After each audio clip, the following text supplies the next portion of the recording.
ചേലക്കരയിൽ എത്തിയിരിക്കുകയാണ്. അപ്പോൾ ചേലക്കര എന്ന് പറയുമ്പോൾ കേരളത്തിന്റെ മുമ്പിലേക്ക് ആദ്യം വരുന്നത് ഒറ്റയാളുടെ മുഖവും പേരുമാണ്. ആരാണ് മനു? രാധാകൃഷ്ണൻ. അപ്പോൾ ചേലക്കര കെ രാധാകൃഷ്ണൻ അദ്ദേഹത്തിൻ്റെ വീട്ടിലാണ് ഞങ്ങളുള്ളത്. സ്ഥാനാർത്ഥിയുമായിട്ട് സംസാരിക്കണം എന്ന് പറഞ്ഞ് അദ്ദേഹത്തെ രാവിലെ നല്ല തിരക്ക് പിടിച്ച സമയത്ത് രാത്രി വൈകിയാണ് വന്നത്. അത് കഴിഞ്ഞ് രാവിലെ ചിറ്റൂരിലാണിന്ന് അദ്ദേഹത്തിൻ്റെ തെരഞ്ഞെടുപ്പ് പ്രചാരണം. അതിന് പോകാനുള്ള തിരക്കിനിടയിൽ രാവിലെ തയ്യാറെടുക്കുന്നതിനിടയിൽ നമ്മളോട് കുറച്ച് നേരം സംസാരിക്കണമെന്ന് പറഞ്ഞു. അപ്പോൾ അതിന് തയ്യാറായി അദ്ദേഹത്തെ ഒന്ന് കാണാൻ വേണ്ടി വന്നതാണ്. Minister, good morning. ഒരല്പനേരം ഞങ്ങളുടെ കൂടെ ഒന്ന് സംസാരിച്ച് പോവാം, ഒന്ന് പുറത്തേക്ക് പോവാം അല്ലേ? രാവിലെ ഈ തിരക്കിനിടയിൽ അല്പനേരം പത്രമൊക്കെ വായിച്ച് അല്ലേ? ചാനൽ കാഴ്ചയൊന്നും ഇല്ലല്ലോ, കാണാൻ എവിടെ നേരമല്ലേ? ചേർത്തേട്ടാ, ഈ വീടിൻ്റെ മുമ്പിൽ നമ്മൾ നിൽക്കുമ്പോൾ വർഷങ്ങൾക്ക് മുമ്പ് നമ്മുടെ അന്ന് പത്രത്തിൽ വന്നൊരു ഫോട്ടോയുണ്ട്. രാധാകൃഷ്ണൻ സഖാവും അമ്മയും കൂടി നിൽക്കുന്ന ഒരു ചെറിയ വീടിന്. ആ വീടിന് വലിയ മാറ്റമൊന്നും ഇപ്പോഴും ഇവിടെ വന്നിട്ട് ഈ നാടിനും അല്ലേ വളരെ രസകരമായൊരു നാട്ടുംപുറം. ഇവിടെ വലിയ മാറ്റം വന്നില്ലെങ്കിലും ചെറിയ മാറ്റങ്ങൾ വന്നത്. ഇവിടെ ഇലക്ട്രിസിറ്റി ഉണ്ടായിരുന്നില്ല. ഞാൻ മന്ത്രിയായതിനു ശേഷമാണ് ഇലക്ട്രിസിറ്റി ഈ പ്രദേശത്ത് വൈദ്യുതി ഇല്ലാത്തൊരു പ്രദേശം. അപ്പോൾ ആദ്യം മന്ത്രിയായി കഴിഞ്ഞപ്പോൾ പിന്നെ അത് തന്നെ ഒരു ചരിത്രമാണ്. പിന്നെ ഞാൻ പഠിച്ച സ്കൂളിൽ ചെന്ന് കഴിഞ്ഞപ്പോൾ കുട്ടികൾ എന്നോട് പറഞ്ഞു, ഞങ്ങൾ ഈ വൈദ്യുതി ഇല്ലാത്തതുകൊണ്ട് മണ്ണെണ്ണ വിളക്കിൻ്റെ മുമ്പിലിരുന്നാണ് പഠിക്കുന്നത്. അപ്പോൾ ഈ രാവിലെ നോക്കുമ്പോൾ മൂക്കിലെല്ലാം കരി വരും, മഷി. അപ്പോൾ ഞാൻ പെട്ടെന്ന് അവരോട് പറഞ്ഞു, ഞാനും മണ്ണെണ്ണ വിളക്കിൻ്റെ മുന്നിലിരുന്നാൽ പറഞ്ഞത് ഇപ്പം മന്ത്രിയാൻ്റെ ശേഷമാണ് വൈദ്യുതി കിട്ടിയെന്ന് പറഞ്ഞു. അത് പറഞ്ഞു കഴിഞ്ഞ് ഞാൻ നടന്നു. അപ്പോൾ എനിക്ക് പെട്ടെന്ന് തന്നെ ഉൾവിളി വന്നു. കാരണം മന്ത്രിയായതിന് ശേഷം മതിയോ എല്ലാവർക്കും വൈദ്യുതി എന്നുള്ള തോന്നലപ്പുണ്ടായി. 96-ലാണ്. അപ്പോൾ ഞാൻ അവരോട് തിരിച്ചു ചെന്നിട്ട് ഞാൻ പറഞ്ഞു, ഞാൻ നോക്കാം, നമുക്ക് വൈദ്യുതിയുടെ കാര്യം നോക്കാമെന്ന് പറഞ്ഞു. പിന്നെ നമ്മളതിന് വലിയൊരു ശ്രമം നടത്തിയത്. അങ്ങനെയാണ് 2008 ആയപ്പോഴേക്കും നമ്മുടെ ഈ മണ്ഡലം സമ്പൂർണ്ണ വൈദ്യുതീകരണം നടപ്പിലാക്കിയത്.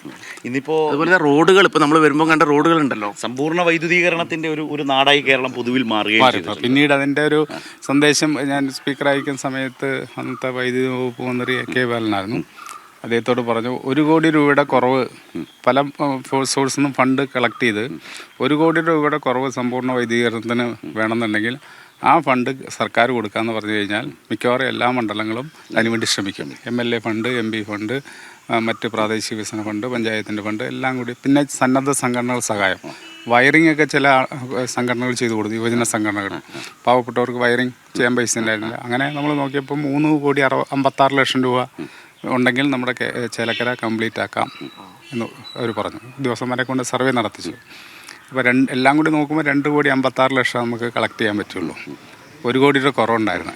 ആ 1 കോടി ഗവൺമെൻറ് തരികയാണെങ്കിൽ അത് നമ്മുടെ സ്റ്റേറ്റിൽ തന്നെ വലിയ അച്ചീവ്മെൻ്റ് ഉണ്ടാക്കാൻ കഴിയുമെന്നുള്ളത് പറഞ്ഞു. അത് പിന്നെ ചെയ്ത് പ്രവർത്തിക്കുക. അന്ന് 74 മണ്ഡലം മറ്റോ സമ്പൂർണ്ണ വൈദ്യുതീകരണം. അതിലൊന്ന് ചേലക്കരയായിരുന്നു.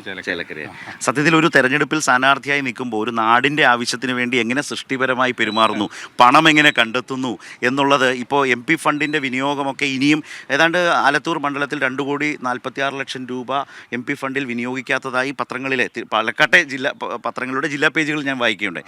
ഞങ്ങളുടെ ചർച്ചകളിലൊക്കെ ഇവിടുത്തെ UDF പ്രതിനിധികളോട് അത് ചോദിക്കുകയും ചെയ്യുന്ന സാഹചര്യമുണ്ട്. അപ്പോൾ അങ്ങനെ ഒരു അനുഭവത്തിൽ ഒരു നാടിന് വൈദ്യുതി എത്തിക്കാൻ വേണ്ടി എന്ത് പരിശ്രമം നടന്നു, അതിനെങ്ങനെ കുറവ് വന്ന് പണം കണ്ടെത്തി എന്നൊക്കെ പറയുന്നത് ഒരു മനസ്സിൽ ചെറിയ കുട്ടിയായിരിക്കുമ്പോൾ ഉണ്ടായിരുന്ന ഒരു സങ്കല്പമാണ്.